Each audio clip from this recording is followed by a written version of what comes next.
Hello again, everyone. This is Greg Donaldson, and today I'd like to talk to you about our dividend valuation models.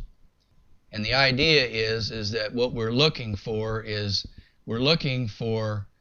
fundamental data, financial data related to a company that proved to be a good predictor of its price.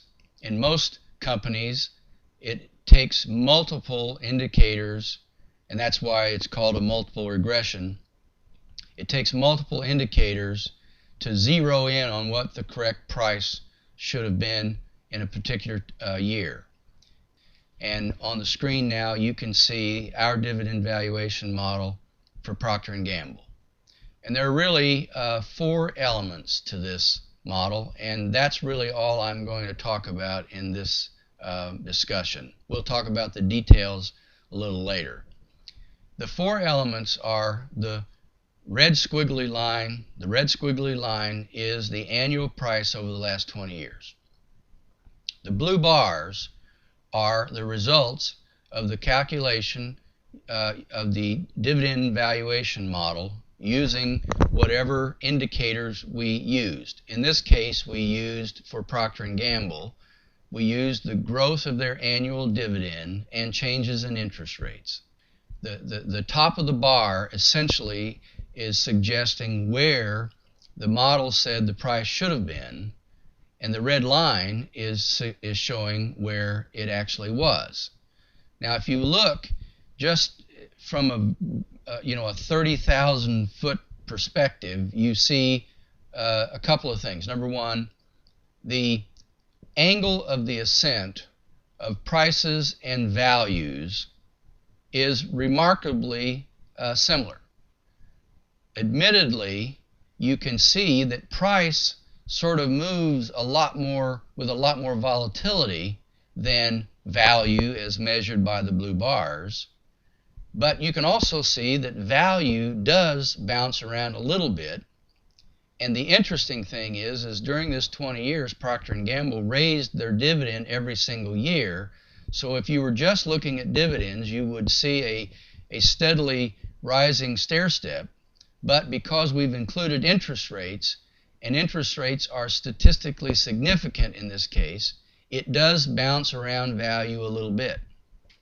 If you look at the bar in 2005, in June of 2005, you will see something that you almost hardly ever see in one of our dividend valuation models, and that is what we'll call price equilibrium. The red bar is sitting right on top of the blue valuation bar. In other years, you can see that the red price line is buried, or if you will, intersects the blue valuation bar, and then in other times you will see that the price has gotten way ahead of itself, so to speak, because it has it's not in any way near the valuation bars, and you can see that from June of 1997 to June of 2000. Price took off and value did not, and it turned out that value was the proper story because price came tumbling back down to the value bar, as I said, in June of 2000. But by and large, what you see is that the price and value have sort of moved together. The remarkable thing, if there is any remarkable part of this chart, is that the angle of their ascent is almost carbon copies of each other, but they're going in different paths, so to speak, or a little bit different paths in arriving at the same point. So those are the first two parts of what the dividend valuation model is saying. Or the third is the checkered bar at the right. What we've done there is to plug in what we believe the dividend for Procter and Gamble will be next year and what we believe interest rates will be next year into the formula that is produced by the calculation, and that formula says that the best predictive price for Procter and Gamble 12 months out is $72.20. Stock is trading at 62.5 today, and if you include the dividend, that would mean that it's approximately 20% undervalued. Let me stop here and just say this. This is not unusual. I can show you company after company after company, and they have a similar chart pattern. They are buried in the blue value bars, meaning that in our judgment, stocks are cheap. Fourth element, in the upper right-hand corner is a 0.87, and that is, for you statisticians, that is the R squared, or the coefficient of determination, or for us normal people, just think of that as the correlation. Using the dividend valuation model and pushing it ahead 1 year, as we've done in the case of the checkered bar at the far right, how much or how closely were we able to predict what the price of Procter and Gamble would actually be? And the 0.87 is probably going to surprise you, because it is saying that using this dividend valuation, we were able to predict through time, through the last 20 years, 87% of the movement of price.